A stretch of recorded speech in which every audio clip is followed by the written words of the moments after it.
이 외국인은 일본 기차 타고 실망했다가 KTX 타고서 감동한 이야기를 합니다. I think it is sweet. It looks like a bullet. It's all aerodynamic, like a tube. I'm pumped. Apparently it goes like 190 miles an hour. Should be super cool. All right. Oh. That is nice. The seats go back. We are getting cozy. Two quick things. Wi-Fi, excellent.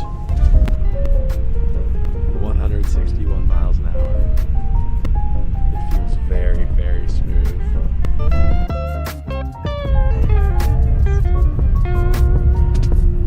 But yeah, trains in South Korea are just absolutely excellent. That KTX. Yeah, I like KTX, I think, better than the ones in Japan. Really?